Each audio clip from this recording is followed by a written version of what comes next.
I was found in a wicker basket, on a stormy night, at the gate of an old temple. No name, no papers, no one waiting. My childhood grew up with the sighs of the nun and the cold stares of the world. Every child needs someone they can call home. I had nothing but the same question on repeat: why was I left behind? I grew up within the peeling walls of an orphanage, a place where all the kids shared one thing in common: no one was coming for us. They gave me a makeshift name, more like a placeholder for existence than a real identity. The nun said I was found on a stormy night, wrapped in an old cloth, shivering in purple from the cold. I don't remember my first feeling, only that from the moment I became aware, I lived in a hollow space: no mother, no father, no warmth. I learned to be silent early on. At the orphanage, the kids who didn't cry were easier to love. I didn't dare ask for anything: not to be sick, not to be held, not even to be noticed, for fear of being too much for people who already had so little to give. Kids like me knew what rejection felt like from day one, from hand-me-down toys and leftover clothes to the sympathetic but distant looks from strangers. Every time someone came to adopt, I wondered if this time it might be me. But one by one, they picked the quieter ones, the paler ones, the prettier ones. And I stayed, watching friends leave, while I was the one forgotten, again and again, in that cramped little room. I began to resent the feeling of waiting. The older I got, the more I realized I couldn't keep sitting there hoping someone would come back for me. No one owed me anything. If I wanted a different life, I'd have to build it myself. And from the depths of that loss, something started to burn, a quiet determination: I would make something big of myself. Not for revenge, but to prove that even a child who was abandoned could still matter. I didn't need a noble beginning, just the will to never give up. I left the orphanage at 18 with nothing but an old backpack and a few $100,000 in my pocket, stepping into life like a blind man crossing a chaotic intersection. No one taught me how to live. No one was waiting for me to succeed. I took whatever jobs I could find: waiting tables, delivering packages, washing cars, anything to keep hunger off my back. On cold nights, curled up in a rundown boarding room, I held on to the nun's words: "You've got nothing to lose, just make sure you don't lose yourself." I knew I couldn't survive forever on physical labor. During the day, I worked whatever gig I could find. At night, I taught myself computers at a local internet cafe, borrowed old materials from distant acquaintances, slowly piecing together lines of code and basic business knowledge. No school, no mentors, just the internet and a kind of stubborn grit that wouldn't quit. I even asked to intern for free at a small company, just to watch how people worked. I didn't mind running errands, wiping boards, printing documents. I listened, I watched, I memorized everything. At 21, I teamed up with a friend, someone with a similar background, and we launched a small service: cheap website design for nail salons, cafes, local shops. We worked out of a 15 square meters boarding room, our desk just an upside-down cardboard box, our phones second-hand hand-me-downs. No one believed kids with no roots could pull anything off. People laughed, sometimes even mocked us. If you were that talented, you wouldn't have been abandoned in the first place. But those first few contracts, worth just a couple $100,000, made me feel like I mattered. Clients came back. They told others. Slowly, we bought a real desk. A real computer. Everything was slowed, painfully so, but it was real. And I felt real. I didn't have a good start, but I had hunger, not just for food, but for something deeper: the hunger to rise beyond the shadow of being the kid who got left behind.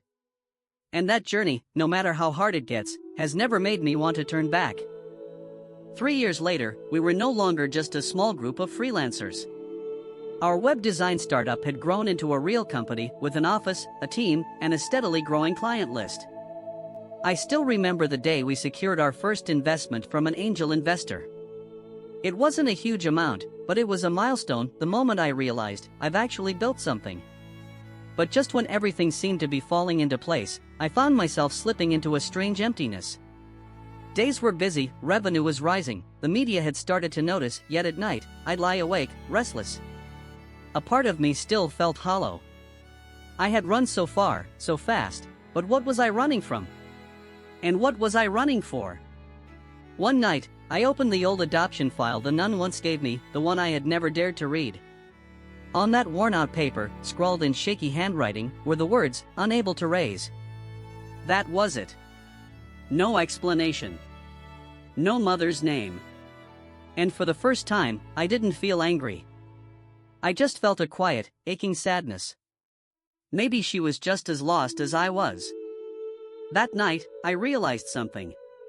All this time, I had been living like I had to prove something to the world, that I was not someone who deserved to be left behind. I chased success to get back at fate, to make someone regret walking away.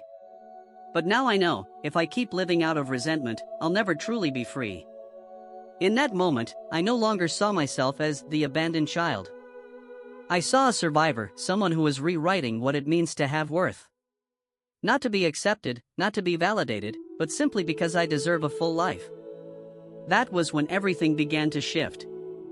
From someone who had to force themselves to survive, I began learning how to truly live. And for the first time, I understood. This journey, it's no longer about proving anything. It's about healing. Once I realized I no longer had anything to prove, I began to return not to reclaim the past, but to face it with a new state of mind. I went back to the old orphanage, the place that had once been my entire childhood world. The same peeling walls, the same rows of iron beds, the same little courtyard with that aging almond tree. But this time, I wasn't the child standing in the corner, watching others get chosen. I came back as someone who had walked through loss and was now carrying something to give back. I saw the nun again, the one who once held me in her arms and gave me my first name. She was older now, but her eyes were still as gentle as ever. We didn't say much. I just held her hand and whispered, "I've lived well." That visit changed something in me. I decided to start a foundation, one that supports vocational training and life skills for orphans and at-risk youth. I didn't want them to just survive. I wanted them to know they had the right to dream, to choose their own path. I also returned to places that had once rejected me, the schools, the companies that overlooked my job applications. Not to seek revenge, but to invite them to be part of the community projects my company was now leading. And what surprised me most? Many of them said yes. I began speaking publicly, not as a successful entrepreneur, but as someone who had nearly lost himself. I talked about my childhood, the hustle to stay alive, the sleepless nights fearing I'd have nothing to eat the next day. And I said this: if a kid with no parents, no home, could make it through, then anyone can start again. For me, returning isn't about going backward. It's about becoming the starting point for someone else. Today, my company isn't just a multi-million-dollar business, it's a second home for dozens of people who were once like me. No fancy degrees, no polished backgrounds, just the grit and hunger to live differently.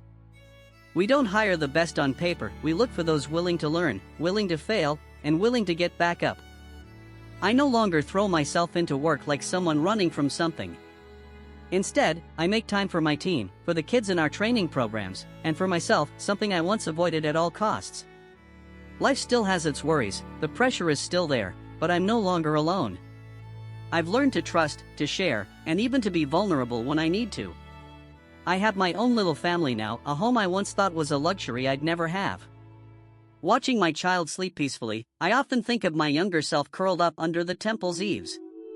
That feeling hasn't disappeared, but it's no longer a wound, it's a memory that reminds me to be grateful for every day I get to live and love.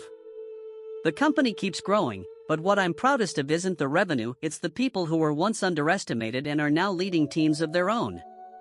They don't have to be like me. They just have to know they can rise above who they once were. I still return to the orphanage every year. Not to dwell on sadness, but to plant seeds of hope. I tell my story not for admiration, but so that the children there will know. You are not a mistake. You are a beginning. Life didn't give me a fair start. But it gave me the right to choose how I keep going. And I choose this, to live with kindness, to live with purpose, to live as my answer to the world, that even though I was once left behind, I never gave up. I was once the child no one wanted to keep. Now, I'm someone who chooses to hold on to kindness, to hope, to the people who've never been given a fair start. I don't deny my past. On the contrary, I carry it with me not as a burden, but as a reminder of how far I've come, and why I began in the first place. If you ever feel small, lost, or unworthy, please remember this. You don't get to choose where you were born, but you do have the power to rewrite your own story. It doesn't have to be something grand. Just don't give up today. Because one day, the very cracks that once broke you will be where the light comes in. I survived. I grew. And I'm still here, not with resentment, but with gratitude. And I believe this with all my heart.